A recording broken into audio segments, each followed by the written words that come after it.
Izina ry'Imana rihabwe icyubahiro uyu munsi n'iteka ryose. Twongeye kubasuhuza mu izina rya Yesu, dushimira Imana yongeye kuduhuza kugira ngo twongere tuganire ku ijambo ryayo. Dushimira Imana ko imaze iminsi turinze, dushimira Imana ku byo itunyujijemo mu minsi itambutse, dushimira Imana yuko tukiri bazima. Uyu munsi wa none hari ijambo Imana yaduteguriye, nanjye numva rimfashije, kubera yuko iyo tuganira namwe ijambo ry'Imana nanjye ribanza kunyubaka mbere yuko ribubaka. Turasoma ahantu habiri mu ijambo ry'Imana. Ahambere ni muri Matayo igice cya 6 umurongo wa 25. Umva uko havuga: nicyo gitumye mbabwira nti, ntimukiganyire ngo mutekereze ubugingo muti, tuzarya iki cyangwa tuzanywa iki? Ntimwiganyire ngo mutekereze iby'umubiri wanyu ngo, tuzambara iki? Ngo mbese ubugingo ntiburuta ibyo kurya, umubiri se nturuta imyambaro? Katureba ahandi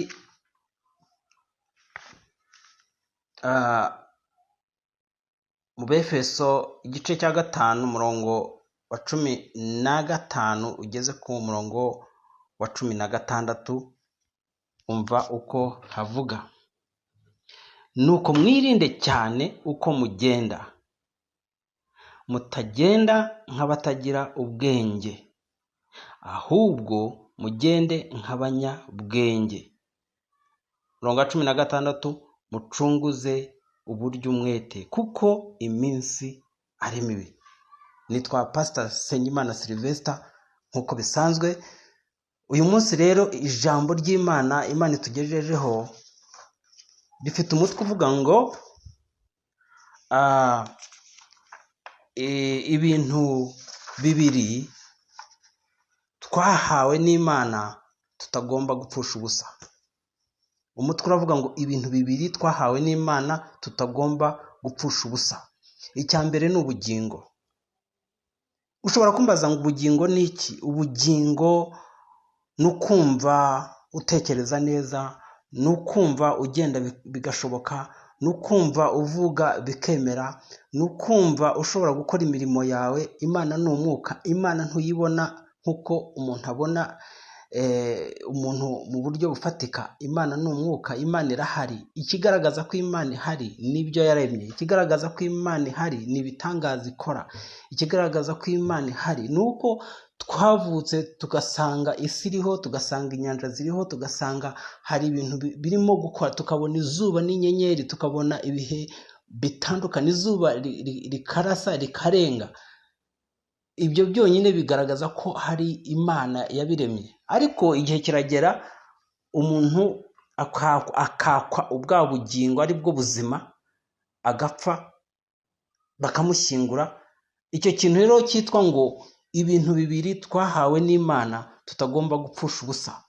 Mu gihe umuntu avutse agomba kumara imyaka runaka Imana iba yaramugeneye kubaho muri iyi si.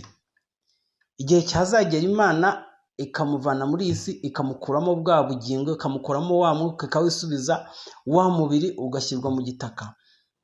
Ariko cya gihe Imana iba yaraguhaye ubwo bugingo, Imana igutegeka kugira ngo ubwo bugingo bubeho bufite intego, ububyaze umusaruro. Imana ni Imana igendera kuri gahunda, ni Imana ishyira umuntu mu isi ifite umugambi, ni Imana igushyira kuri iyi si ivuga iti uzaba kuri iyi si, ariko ikaguha n'impano, ikaguha n'ubushobozi. Niba izi ko uzaba umwarimu, ikagushyiramo impano zizatuma uba umwarimu. Niba Imana izi kuzaba umuganga ikagushyiramo impano zo kuza umuganga ukavura abantu ukagirira akamaro abantu bo muri iyi si ukabavura indwara. Ni ukuvuga ngo n'ubwenge abaganga bagira babuhabwa n'Imana, cyangwa se niba Imana izi yuko uzayobora ikaguha impano zo kuyobora, ukazayobora ibihugu, ukaba umuyobozi runaka.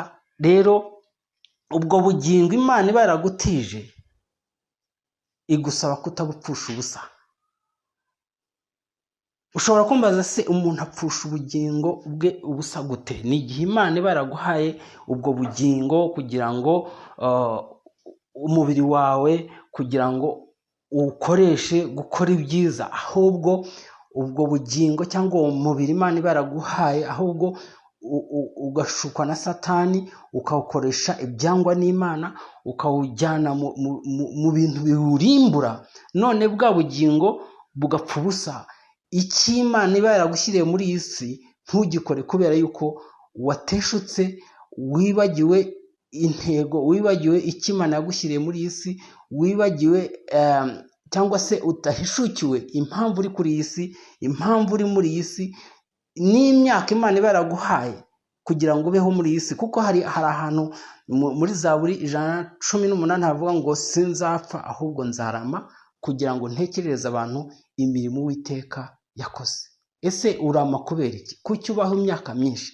Iyo myaka myinshi Imana iba yaragutije kugira ngo ubeho, ibiteganya kugira ngo muri iyo myaka uzayikoremo ikintu runaka, bazavuga bati nyamara uriya muntu yakoze iki kintu, bakakikwibukiraho. Ntibakwibukire ku bintu bibi wakoze, ahubwo bakakwibukira ku bintu byiza wakoze. Bwa bugingo ntubupfushe ubusa, ahubwo ukabukoresha neza kugira ngo bubyare umusaruro. Ntubukoreshe ngo ubupfushe ubusa, ahubwo ukabukoresha neza kugira ngo ugire abandi ufasha. Ubuzima bwawe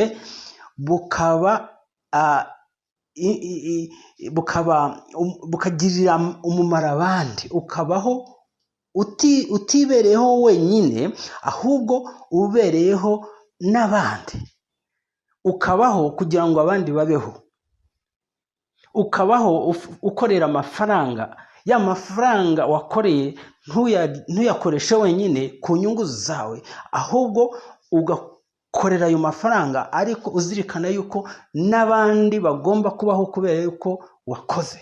Kubera yuko ubwo bugingo Imana iba yaraguhaye butuma ushobora gukora, butuma ushobora gutekereza neza, butuma ushobora guhimba imishinga, butuma ushobora kugenda ugahinga ukeza imyaka, bituma ushobora kuvura abantu bagakira indwara, butuma ushobora kuba umukozi w'Imana ukavuga ubutumwa abantu bagafashwa bakava mu byaha. Ni ukuvuga ngo rero ubwo bugingo cyangwa ubwo buzima uba ubayeho, iyo utabupfushije ubusa, iyo ubukoresheje nk'uko Imana iba yarakuremye kugira ngo ubukoreshe neza, bubyara umusaruro. Imana ni Imana ishaka kugira ngo abantu babyaze umusaruro ibyiba yarabahaye. Yego Imana ishobora kuguha ikintu ikakiguhera ubuntu, ariko icyo kintu ikiguhereye ubuntu ukakibyaza umusaruro, ibyo nibyo Imana ishaka. Rero aho hantu haravuga ngo ntimukiganyire ngo mutekereze iby'ubugingo muti tuzarya iki, cyangwa ngo tuzanywa iki. Ngo ntimukiganyire ngo mutekereze iby'umubiri wanyu ngo tuzambara iki. Hariya hakavuga ngo mbese ubugingo ntiburuta ibyo kurya? Ushobora kurya, yes, ariko ibyo kurya ntabwo ari byo bizana ubugingo, ahubwo ubugingo buzanwa n'Imana butuma umuntu ahubwo atekereza, agashakisha, noneho bigatuma Imana ituma akora ibimuzanira ibiryo. Reka nongere nsubiremo iki kintu. Ntabwo ibyo kurya ari byo bizana ubugingo, ahubwo ubugingo nibwo buzana ibyo kurya.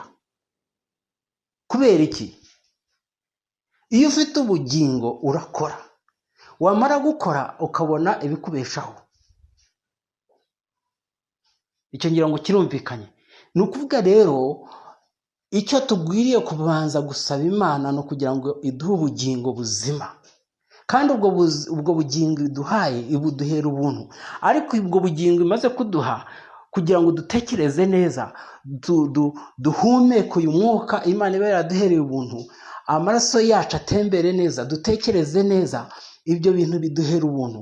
Ariko iyo tubipfushije ubusa tukajya mu biyobyabwenge, tukajya mu nzoga nyinshi, imibiri yacu tukayangiza, tuyangishije ibintu byo muri iyi si byangwa n'Uwiteka, ubwo tuba dupfushije ubugingo bwacu busa.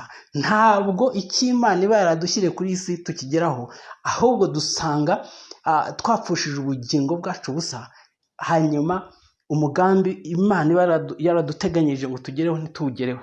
Akenshi ugasanga umuntu Imana yamuhaye ubuzima, yamuhaye ubugingo, ariko kubera ko yabupfushije ubusa ntagere ku cy'Imana yamugeneye.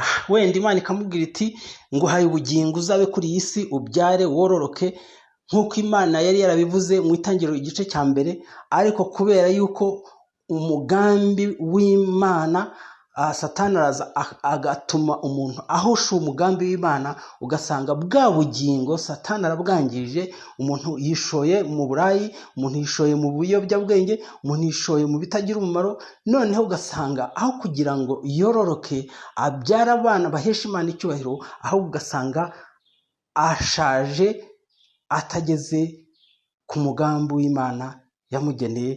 Ntitugapfushe ubugingo bwacu ubusa. Ubugingo ni ikintu gikomeye.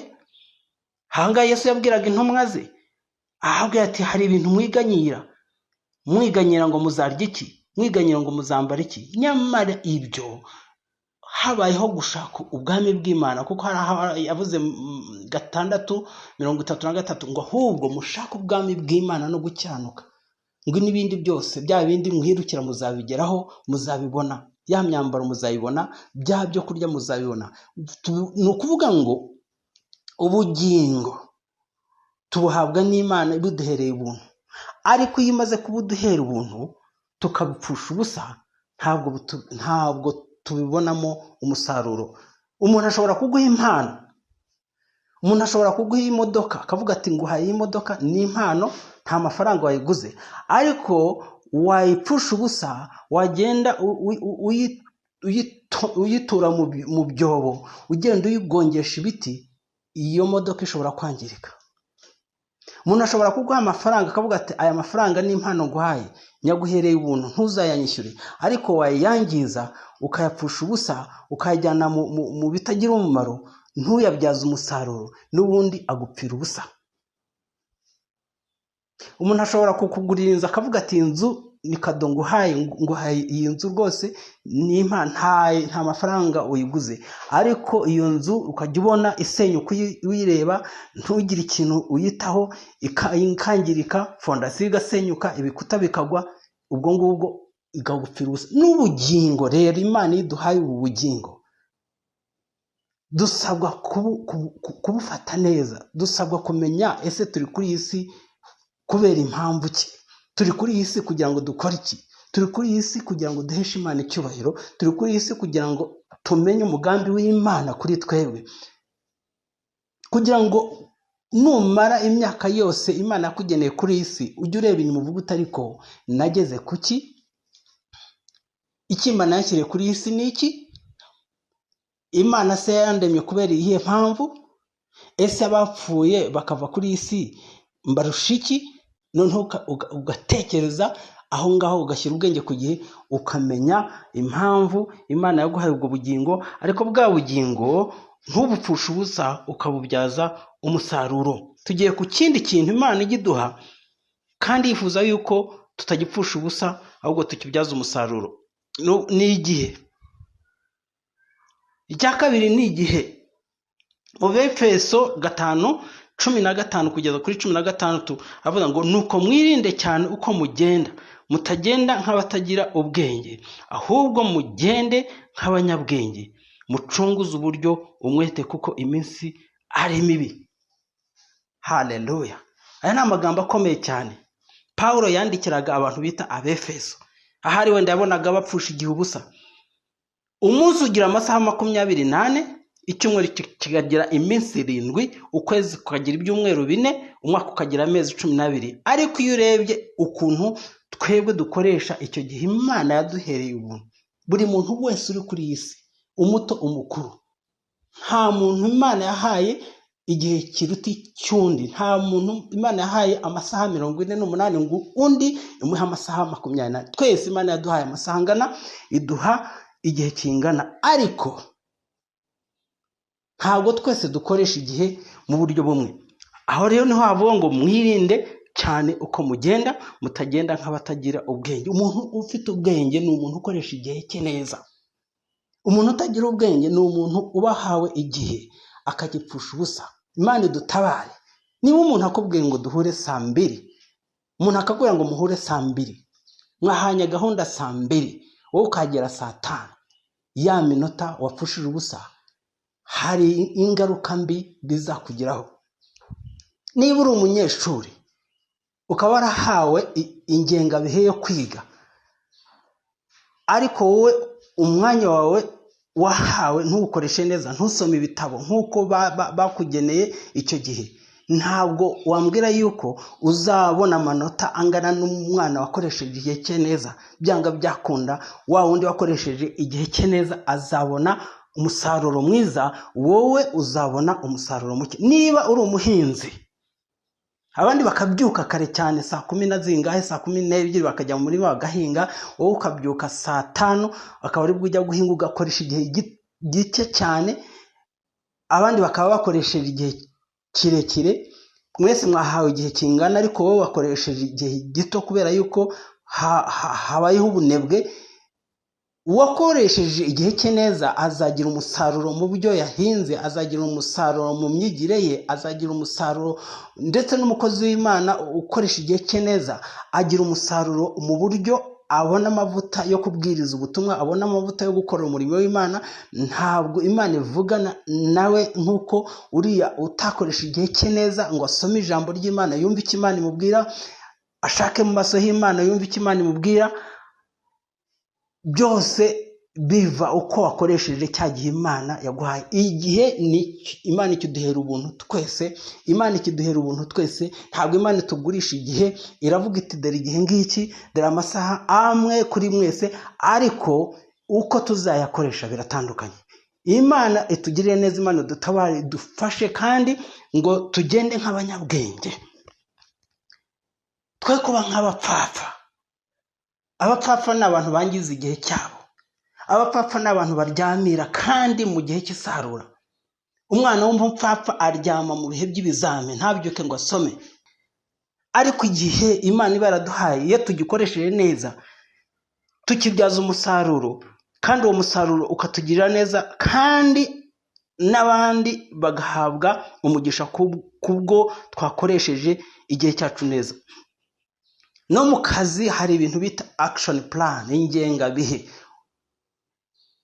Ukabuza uti iki gihe nzakora iki mu gihe runaka, nahawe akazi, aka kazi kazatwara amezi angana gutya, nzaba nakarangije muri iki gihe runaka. Igihe utakoze icyo wateganyije muri icyo gihe waheremo, byanga byakunda ntabwo ugera ku musaruro. Nicyo gihe ubona ibikorwa bidindira, icyakabaye gikorwa mu mezi 6 kigakorwa mu mwaka, ugasanga ibintu byapfuye. Imana rero ikavuga ngo ku murongo wa 16 Abefeso 5 ngo mucunguze uburyo umwete, kuko iminsi ari mibi. Iyi minsi ari mibi, umuntu akora ibintu bidasanzwe, kuko iyo iminsi ari mibi ubyuka kare cyane, ugakora cyane kugira ngo bya bintu ushaka kugeraho ubigereho vuba.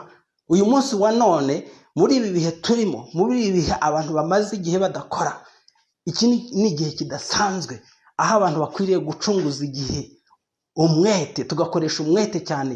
Ari abasenga bagasenga cyane, ari abakorera Imana bakayikorera cyane, ari abakozi ba leta bagakora umurimo wa leta neza cyane, ari abahinzi bagahinga cyane, kugira ngo bya bindi byadindiye mu gihe twari turi mu bintu bya lockdown, mu gihe twari tudakora, twongere tubironke twongere tubibone kuko iminsi ari mibi. None se uzaryamira mu minsi mibi? None se uzaba umunebwe mu minsi mibi? None se uzakora gahoro kandi uri mu minsi mibi? Iyo ari iminsi mibi umuntu akora cyane. Iyo ari mu minsi mibi umuntu akoresha igihe cye neza. Iyo ibihe ari bibi umuntu agerageza kureba yuko cya gihe akibyaza umusaruro. Imana irashaka kugira ngo tubyaze umusaruro igihe turimo. Hari ibintu rero bibiri Imana iduha ariko yiteze yuko tubibyaza umusaruro. Imana iduha ibintu bibiri ishaka ngo twe kubipfusha ubusa: ubugingo bwawe, umubiri wawe, ibitekerezo byawe. Imana iba yaraguhaye uyu mubiri kugira ngo ucunge. Nyamuneka gerageza ukoresha umubiri wawe neza, ubugingo bwawe neza, umenye uti ndi kuri isi kubera iyi mpamvu. Ntupfushe ubugingo bwawe ubusa ngo Imana izicuza ivuga iti uriya muntu namuremeraga iki. Ariko ubugingo Imana yaguhaye nubukoresha neza kugira ngo bukugirire akamaro kandi bugirire n'abandi akamaro, buhesha abandi umugisha, Imana izahabwa icyubahiro kandi nawe uzahabwa umugisha. Ariko nanone Imana niba yaraguhaye igihe runaka, imyaka uzamara kuri iyi si ukayikoresha neza, amasaha yo ku munsi ukayakoresha neza, iminsi yo mu cyumweru ukayikoresha neza, ibyumweru biri mu kwezi ukabikoresha neza, amezi ari mu mwaka ukayikoresha neza, ukabibyaza umusaruro, Imana izahabwa icyubahiro kandi uzahabwa umugisha n'abandi bakugirireho umugisha. Imana ihabwa icyubahiro. Ubwo nibwo butumwa bw'uyu munsi buvuga ngo ibintu bibiri Imana yaduhaye tutagomba gupfusha ubusa. Icya mbere ni ubugingo bwacu. Imana yaduhaye ubugingo tutabuguze. Ntabwo twavutse twatanze amafaranga, ndetse n'iki gihe Imana yaduhaye ntabwo dutanga amafaranga kugira ngo tubone igihe, ahubwo twabiherewe ubuntu kugira ngo tubibyaze umusaruro. Inshuti rero muvandimwe wumvaga ubutumwa, gira ikintu ukora kugira ngo ubugingo bwawe ububyaze umusaruro kandi n'igihe wahawe ntugipfushe ubusa, kugira ngo Bibiliya itakwita umupfapfa ahubwo ikwita umunyabwenge. Inshuti muvandimwe rero wumvaga ubutumwa, ntukarangize kumva ubutumwa utabushangije abandi, udakoze ahantu hitwa subscribe. Kuki dukora subscribe? No kugira ngo ubutumwa nibuzajya buza ujye uhita ububona utavunitse, kandi ujye ubusangiza abandi kugira ngo twamamaze inkuru y'ijambo ry'Imana, kugira ngo abantu bamenye ukuri kandi uko kuri kuba bature. Telefoni zacu rero ni 0788635996. Wifuza kudutelefona, wifuza kugira icyo twungura, kandi Imana iguha umugisha. Shalom.